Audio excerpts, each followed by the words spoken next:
This is perfect. It's your fault. I mean, you're the one who wanted to go by boat. Who goes by boat anyway? It's not 1920s. It would have been alright, wouldn't it? But I had to get with the captain, yeah? Go and have a look at the bridge. Can I have a look through the front window? Can I go on the wheel? You're just jealous because he didn't ask you up there. Why did I get him a haircut, Vince? It was just a trim. What's all the fuss about? It was a mullet. A mullet is a classic cut. On a 68-year-old sailor? Look, his hair was lank, lifeless, you know. I mean, it was awful. It was niggling at me like a loose tooth. I had to go at it with my scissors. He was asleep. I thought it'd be a nice little surprise for him, you know. He wakes up in the morning, goes for a morning tinkle, catches sight of himself. Whoa, look at me! Oh, it was a surprise. He went mental. He was like Ahab. Got his harpoon out, started chasing me around. Well, we're grown out as with an overreaction. I mean, yeah, well, who makes people walk the plank in this day and age? Who cuts people's hair in the middle of the night? I do. They call me the Midnight Barber. Yeah, well, that's an infringement of people's liberties. Is it? Yeah, so don't ever be doing that to me. I do it to you. What? Who do you think cuts your hair, Einstein?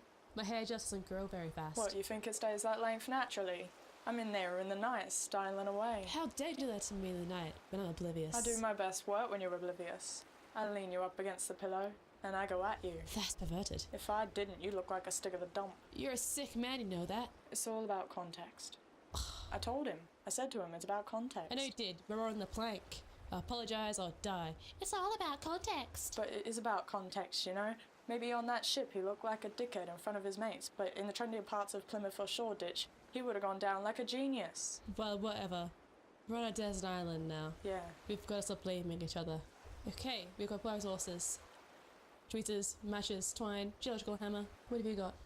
Kings of Leon CD. Great, well that's useless, isn't it? It's not useless, it's a blinding album, better than that first one, and they come up really quickly. Thanks, enemy. It's useless to us on a desert island though, isn't it? Does double up as a mirror. Vince, there's more important things than your reflection to worry about now. What are we gonna do, Howard? This is a disaster. Well, don't worry. You reckon they're without one thing there. You're with Hard Moon now. How's that gonna help? Well, there'll be rescue boats and search parties when the hour. When Hard Moon disappears, it's front page news, sir.